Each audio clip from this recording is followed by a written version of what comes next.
Bom dia, gente boa! Feliz segunda para vocês. Espero que vocês estejam bem aí. Comece a sua semana bem. Que bom que você está aqui junto com a gente. Estamos começando aí um novo livro da nossa Bíblia, 1 Tessalonicenses, mais uma carta de Paulo. Estamos hoje no capítulo 3, mas eu quero trazer à sua memória aqui o contexto para você poder entender tudo que está acontecendo, a quem Paulo está escrevendo, o que é o contexto do capítulo de hoje, onde nós vamos falar hoje sobre algo, cara, muito importante, a importância de você viver para algo maior do que você mesmo. A importância de você viver para algo maior do que você mesmo. Muita gente na nossa sociedade, na nossa cultura hoje está perdida porque nós fomos ensinados que você tem que viver para o seu prazer, para o seu bem-estar, para a sua alegria, é para você. Você é o ponto central do universo, a pessoa mais importante do mundo. E nós corremos atrás de tudo aquilo que a gente quer e a gente descobre que não satisfaz, porque Deus te fez para viver para algo maior do que você mesmo. E enquanto você não estiver vivendo para algo maior do que você mesmo, você não vai encontrar sentido para a sua vida. Sentido vem de viver e lutar em prol de algo maior do que nós mesmos. Essa é uma boa notícia, na verdade, que a gente não foi feito para viver para nós mesmos, né? Isso é uma boa notícia. Porque, cara, se eu sou o fim de todas as coisas, então nós estamos, poxa, né? Que bom que tem algo maior do que eu para a gente viver, que bom que tem um sentido maior, um propósito maior, uma coisa maior para eu poder viver. Graças a Deus por isso, mas muita gente hoje está perdida porque, de certa forma, nós fomos ensinados a falar para os nossos filhos que eles são a coisa mais importante do mundo. E muitos filhos estão hoje com dificuldade de encontrar propósito porque estão procurando o seu propósito de vida em si mesmos e não entenderam que existe um chamado para fazer parte de algo grandioso, algo que eu diria, do meu ponto de vista, eterno, que se encontra em Deus e a gente faz parte disso. Então, 1 Tessalonicenses, o apóstolo Paulo, só para você pegar o fio da meada aqui, provavelmente é a carta mais antiga de Paulo, ok? Provavelmente é a carta mais antiga que Paulo escreveu. Paulo e Silas foram para Tessalônica, cidade dos Tessalonicenses, ok? Foram para lá e pregaram por um mês naquela cidade e ali formou-se uma igreja. Eles foram plantar uma igreja ali. Mas logo depois da pregação, à medida que a mensagem de Jesus ia sendo pregada, eles começaram a sofrer perseguição das pessoas locais ali, começaram a perseguir essa novidade do evangelho de Jesus que estava sendo pregado. E a perseguição foi tão intensa naquela cidade, olha só, foi tão intensa, que Paulo e Silas tiveram que fugir da cidade. Tiveram que fugir da cidade, literalmente, porque era uma questão que estava se aproximando de vida ou morte. E algo que eles não queriam fazer, eles não queriam sair, não queriam abandonar, né, o sentimento de abandonar o projeto. Mas eles tiveram que fazer, entenderam que era coisa sábia para fazer. Mas algum tempo depois eles recebem notícias daquela cidade. Que a igreja que eles tinham começado ali, que tiveram que sair, tiveram que deixar, né, para outros cuidarem, estava indo muito, muito bem, apesar da perseguição. Mesmo com a perseguição que continuava ali, a igreja estava indo bem, os irmãos estavam fortes em Jesus, crendo em Jesus, a comunidade estava crescendo e estava, né, sendo abençoada ali. Então, nos primeiros 3 capítulos de Tessalonicenses, hoje é o capítulo 3, Paulo celebra a fé, Paulo celebra a perseverança deles. Paulo está celebrando, cara, glória a Deus, olha só, tinha tudo para dar errado, mas está dando tudo certo, graças a Deus por isso. E hoje nós vamos olhar o capítulo 3 de Tessalonicenses, onde Paulo vai recontar um pouco da história da perseguição que eles sofreram. Paulo vai falar, Paulo está lembrando eles, né, que viveram isso também. E nós temos a oportunidade de embarcar nessa jornada de lembranças aí de Paulo, da perseguição que eles sofreram, de terem enviado Timóteo, eles enviam Timóteo depois para ajudar, e eles agora descobrem que, graças a Deus, a igreja está bem, as coisas estão caminhando, E eu quero olhar contigo 1 Tessalonicenses 3, dos versículos 1 a 2, para a gente começar o nosso estudo desse capítulo precioso de Paulo. Olha o que diz aqui. Por isso, quando não podemos mais suportar, achamos por bem permanecer sozinho em Atenas. E assim enviamos Timóteo, nosso irmão e cooperador de Deus no Evangelho de Cristo, para fortalecê-los e dar-lhes ânimo na fé. Então, o que eles fizeram? Paulo está aqui, juntamente com Silas, e eles estão com Timóteo também. E eles tiveram que sair, fugindo, foram passando por algumas cidades, acabaram em Atenas, preocupados com a igreja que ficou lá. Cara, será que nosso trabalho vai ser em vão? Vai vir a tribulação, vai vir a dificuldade, vai vir a perseguição e a turma vai abandonar o caminho e a dificuldade vai fazer com que todo o nosso esforço de pregação de um mês ali fosse em vão. Então, eles, quando não conseguem mais suportar, eles mandam Timóteo. Lembrando que Timóteo é um discípulo de Paulo, um jovem líder sendo discipulado por Paulo, ok? Eles mandam Timóteo, então, e permanecem sozinhos, Paulo e Silas em Atenas. Timóteo vai, então, um cooperador em Deus, e ele vai para fortalecer e dar ânimo na fé para eles. Provavelmente porque Timóteo não tinha aparecido tanto na implantação da igreja como um discípulo de Paulo. Ele estava junto, ele estava vendo, mas não estava tão visível, não era ele que dava cara a tapa. Então, Paulo e Silas provavelmente olham e falam, cara, se a gente voltar, a turma vai reconhecer a gente, vai dar ruim de novo, né? Pode piorar a situação.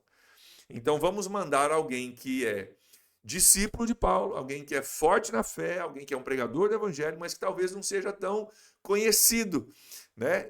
Que não seja tão perseguido. Vamos mandar esse cara. E ele então vai, olha só o que diz aqui o versículo 3, para fortalecê-los e dar-lhes ânimo. Queremos fortalecer vocês e queremos dar ânimo na fé para vocês. Então, é isso que acontece. Ele então envia para saber se está tudo bem, ele envia para fortalecer esses irmãos para que a igreja possa continuar crescendo e sendo fortalecida ali. E aí é interessante no versículos 3 e 4 que Paulo diz uma coisa bem interessante. Olha comigo aqui no 3. Para que ninguém seja abalado por essas tribulações. Olha só, para que ninguém seja abalado pelas tribulações. Que tribulações? A perseguição e os perrengues que a igreja estava passando. Vocês sabem muito bem que fomos designados para isso. Quando estávamos com vocês, já lhes dizíamos que seríamos perseguidos, o que realmente aconteceu, como vocês sabem. Olha que interessante o que o apóstolo Paulo diz aqui. Ele diz o seguinte, cara, nós sabíamos que a perseguição viria. A gente sabe disso porque não era a primeira e nem a última vez que Paulo sofreria perseguição. Mas é interessante que ele diz o seguinte, cara, é possível se passar por tribulações sem ser abalado. Presta atenção, porque é aqui que a gente já vai começar a falar da tua vida e da minha. Nós não estamos só olhando uma circunstância de Paulo, que foi perseguido lá em o que hoje seria a Grécia, a Turquia, aquela região. Nós estamos falando agora de um princípio bíblico para mim e para você. Paulo diz, é possível passar por tribulações sem ser abalado. Cara, Paulo sabe de alguma coisa aqui que a gente não sabe. Olha aqui, versículo 3, vou ler de novo para você entender de onde que eu estou tirando isso. Para que ninguém seja abalado por essas tribulações. Porque você sabe muito bem que fomos designados para isso. Cara, vai acontecer, a gente sabia que ia acontecer. E ninguém vai se abalar por isso. E como que a gente pode não ser abalado em meio às tribulações? Se a nossa base da nossa fé, do nosso entendimento, se a base da motivação da minha vida estiver em Deus, eu posso passar por tribulações sem ser abalado. Se a base da minha fé, da minha motivação, do que me anima, cara, estou aqui para construir o reino de Deus, estou aqui para glorificar a Deus, estou aqui para servir a Deus, estou aqui para olhar para Deus, para, sabe, cumprir a vontade de Deus. Se a minha base de ânimo está em Deus, e se eu entendo que Ele é o meu fundamento, Ele é a minha base, está em Deus, cara, é possível eu passar por tribulações sem ser abalado. Por quê? Porque a minha base não está no meu conforto, por exemplo. Porque se a minha base está no meu conforto, eu passo por tribulações, isso abala. Se a minha base está no meu bem-estar, na minha alegria, e eu passo por momentos difíceis, vai abalar a minha base, porque eu construí a minha base em cima da minha alegria, do meu conforto. Se a minha base está em cima dos elogios dos outros, e eu for criticado, isso vai me abalar. Mas se a minha base estiver em Deus, no seu reino, na sua glória e na eternidade, eu posso passar por perrengues, eu posso passar por desconfortos, desentendimentos, críticas e assim por diante, e permanecer inabalável, porque Deus não muda. Deus não muda. Se o nosso forte fundamento é Deus, nós podemos permanecer inabaláveis. Foi Jesus que prometeu, né? No Novo Testamento, Jesus diz que nesse mundo nós teríamos tribulações.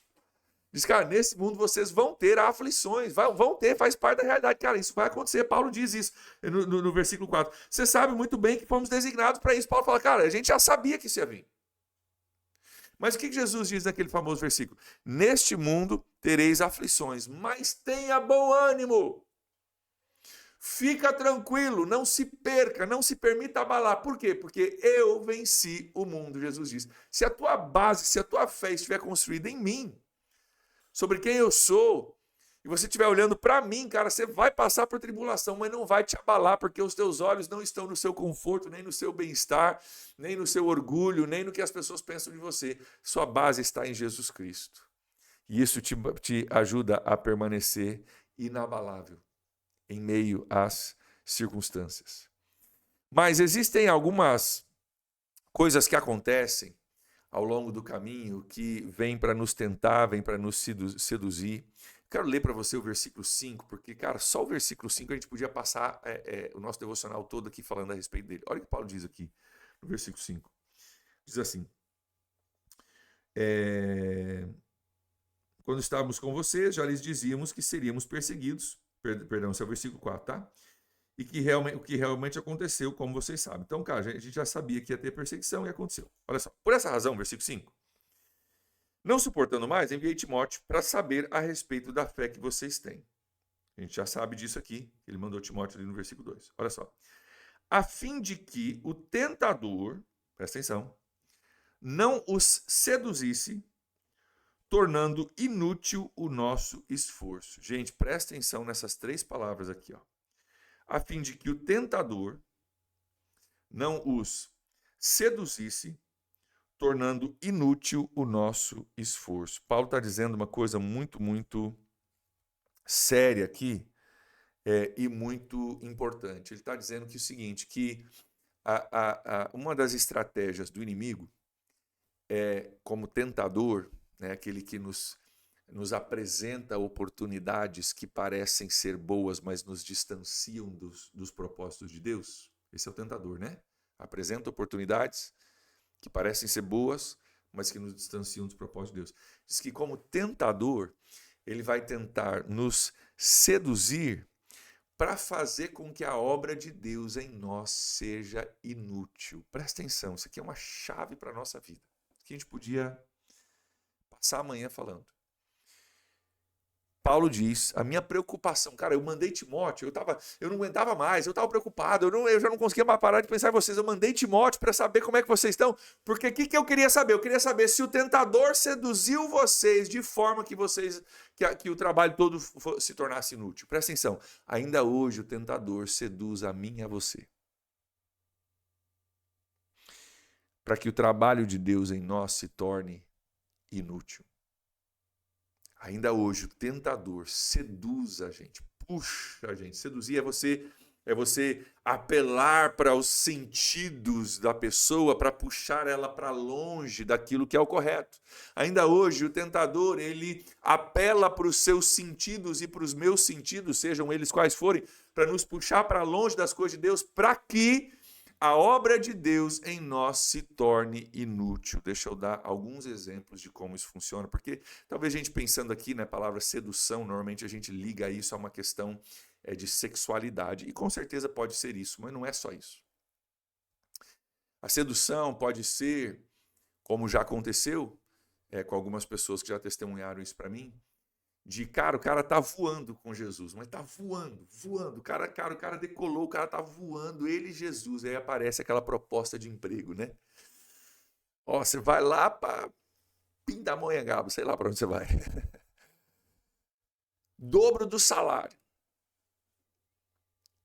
E a proposta é, cara, venha por um salário bom, pensa em tudo que você vai poder comprar, mas a pessoa sabe que não é propósito de Deus, a pessoa sabe que vai afastá-lo dos caminhos do Senhor, a pessoa sabe que ela vai ter que recomeçar, a pessoa sabe que espiritualmente o preço vai sair muito caro, a pessoa sabe que, cara, vai tirar do propósito de Deus, não é para isso que Deus trouxe ela para cá, e ela sabe que, cara, eu preciso ficar, mas existe uma sedução. Qual que é a sedução? Do dinheiro. Ó, o dinheiro é o que você precisa, o dinheiro vai te satisfazer. E o diabo usa a sedução, como o do dinheiro, por exemplo, para nos para tornar a obra de Deus em nós inútil. O diabo vê que você está decolando, você está voando. Ele diz: não, não, não, não, não, não, não, não, não pode. Voar em Jesus não pode, não. Vou oferecer dinheiro para o cara. Quer ver um exemplo que eu já vi muitas vezes e vi já no meu pastoreio lá nos Estados Unidos, muitos anos atrás. A menina veio junto com um grupo. Eu e a minha esposa e mais um grupo de pessoas viemos para uma viagem aqui para o Brasil, fazer um trabalho missionário. Foi lindo o que Deus fez. Deus pegou ela na viagem, ela teve, sabe, encontros assim sobrenaturais com Deus. Foi lindo, ela entendeu algumas coisas, ela saiu vamos dizer assim, da arquibancada da fé e entrou no campo para jogar. Lindo, fiquei feliz demais em ver o que Deus estava fazendo na vida dela. Um mês depois aparece um camarada bonitão.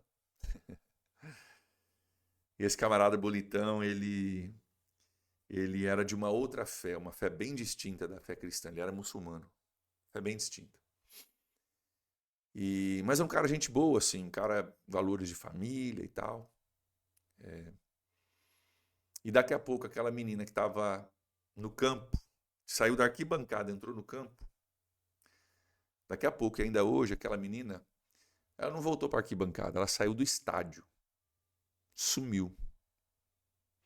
E eu e a Julie, nós olhamos para aquilo e falamos: cara, a menina finalmente saiu da arquibancada, entrou no campo.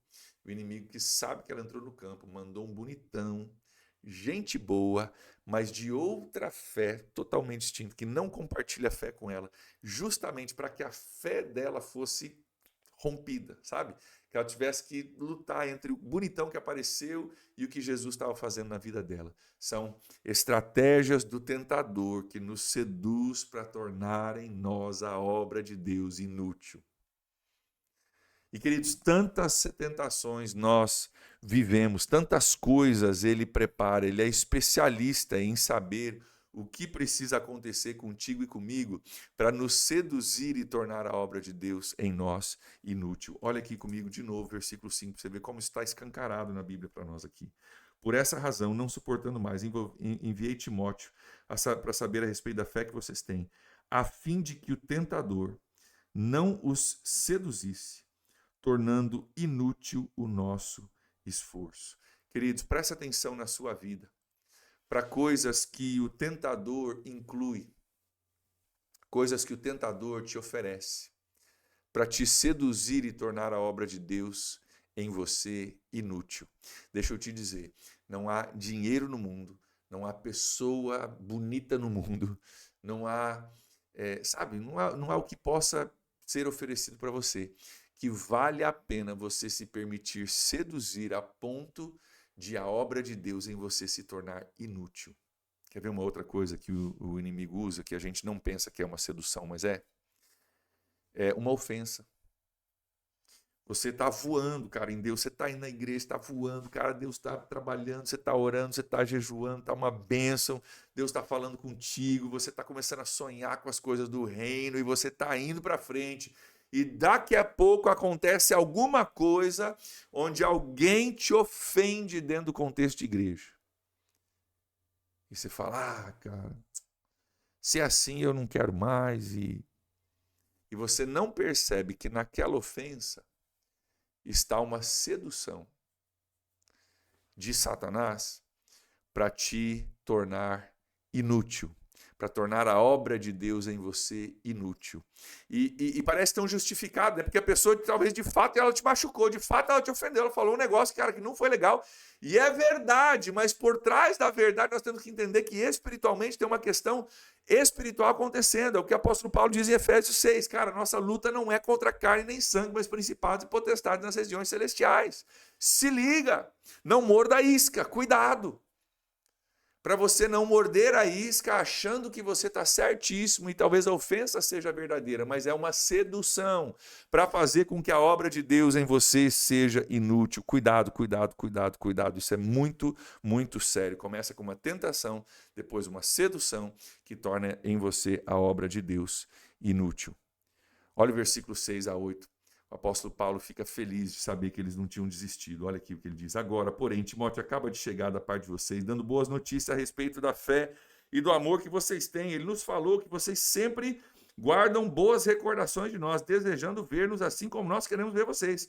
Por isso, irmãos, em toda a nossa necessidade e tribulação, nós ficamos animados quando soubemos da sua fé, pois agora vivemos, visto que vocês estão firmes no Senhor. Ele diz, cara, que alegria!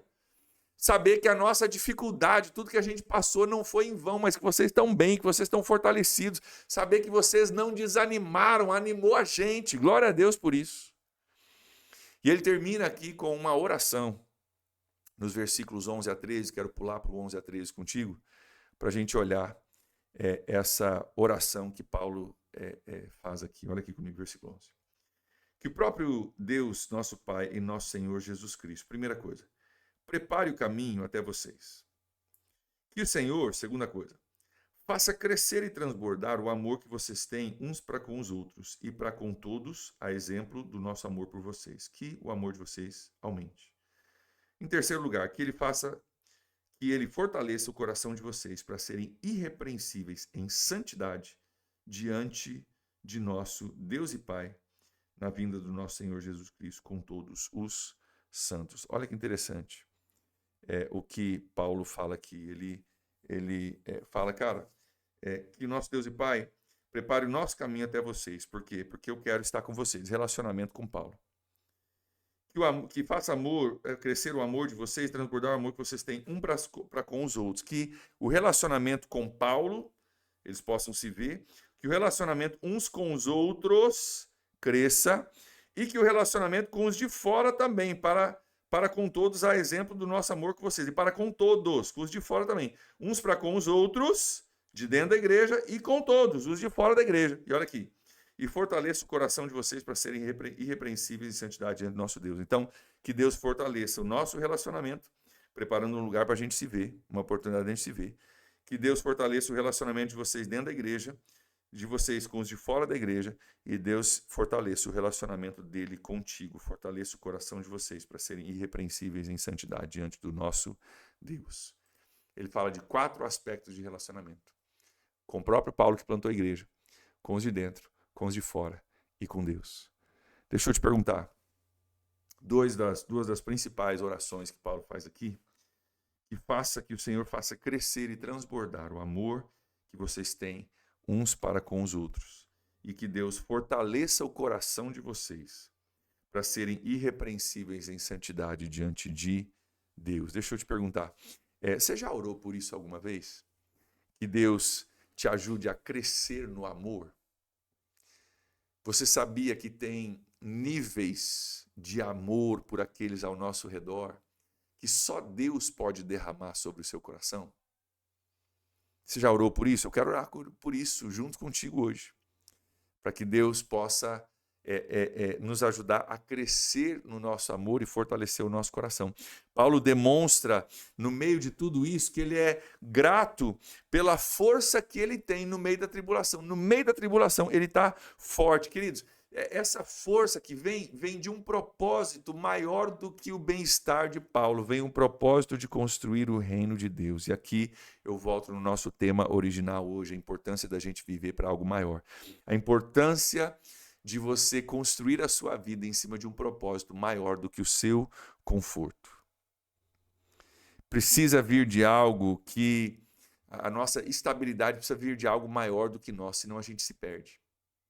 Se você estiver construindo a sua felicidade, a sua estabilidade em cima do seu conforto, você vai se perder e vai ser mais fácil você ser seduzido, versículo 5, para coisas que te distanciam de Deus. Porque me distancia de Deus, mas vai melhorar o meu conforto.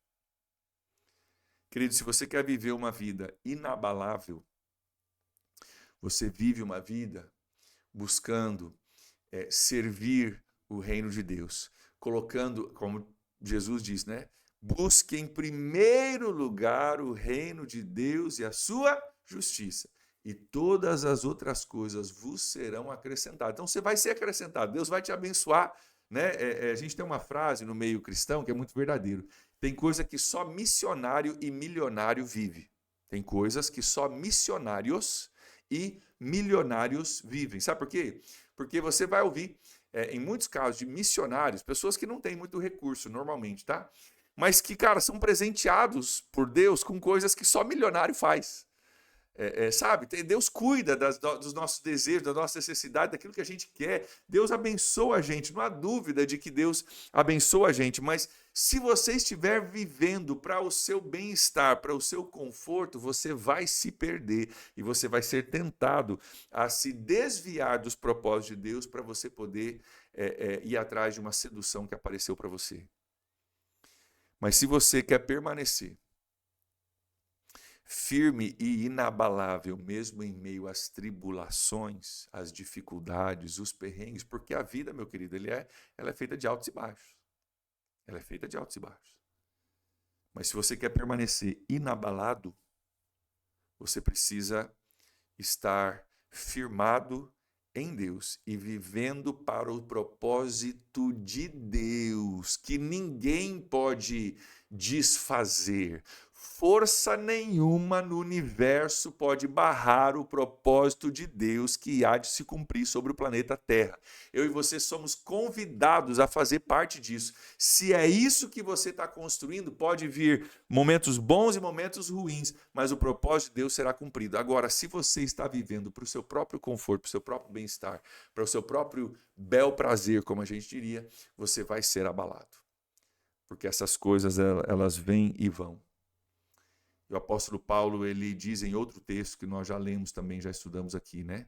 Ele diz assim, eu descobri o segredo de estar contente em toda e em qualquer situação. Seja com muito, seja com pouco. Seja abastado ou passando fome. Eu aprendi um segredo ao longo da vida, com os altos e baixos da vida, as pancadas que a gente vive. Paulo diz, eu aprendi um segredo. Sabe qual é o segredo? Paulo diz assim, eu posso tudo naquele que me fortalece. O que Paulo está dizendo? Eu posso passar por todas as coisas, desde que eu esteja em Deus, naquele que me fortalece. Desde que eu esteja em Deus e a minha força esteja vindo de Deus. Se eu estiver firmado em Deus e a minha força estiver vindo de Deus, eu posso tudo naquele que me fortalece. Querido, em nome de Jesus, você foi convidado por Deus para participar da construção de um reino que é eterno e inabalável. Você foi convidado a fazer parte de uma obra de resgate. O problema é que a gente pensa que o mundo e a igreja é um navio de cruzeiro. A gente confundiu, alguém mentiu para nós, nos disse que o mundo e a igreja é um navio de cruzeiro, onde eu vou botar o pé para cima, traz uma limonada para mim, e eu quero saber que hora que é o jantar, o que tem para jantar hoje. E a gente acha que tem a ver com o meu bem-estar, com o meu descanso, com o meu prazer, com o meu lazer. Queridos, a vida e a igreja é um navio de guerra, é uma fragata.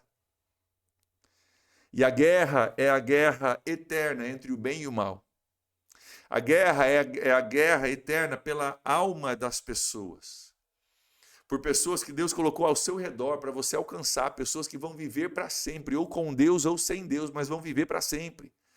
E quando a gente entende isso, a gente diz, cara, eu quero alcançar pessoas, eu quero alcançar o perdido, equipar o convertido, tornar Jesus conhecido, eu quero fazer diferença com a minha vida, eu quero fazer parte de algo maior do que a minha própria vida aqui. E quando esse é o nosso norte, quando esse é o meu norte, esse é o seu norte, pode ter certeza que você não será abalado pelas coisas que vêm e que vão, nessa vida. Então, que Deus te ajude, faça crescer o amor e fortaleça o seu coração. É assim que eu quero orar por você hoje. Vamos orar juntos? Pai, nós oramos hoje que o Senhor nos dê essa capacidade de entendermos o que o apóstolo Paulo está dizendo aqui. Pai, eu oro em nome de Jesus pelos meus irmãos, que o Senhor faça crescer o amor de Deus em nosso coração e nos fortaleça, firmando o nosso propósito de vida na glória do Senhor, no reino eterno de Jesus, não no nosso conforto, não no nosso bem-estar, não no número de likes que a gente tem, mas sim na construção de um reino que é eterno, no resgate de vidas que é eterno, e que o nosso forte fundamento esteja firmado em Jesus. Nós oramos assim, agradecidos, em nome dele. Amém. Amém, queridos. Deus abençoe vocês aí. Um grande abraço. Nos vemos amanhã para mais um capítulo. Até lá. Tchau, tchau.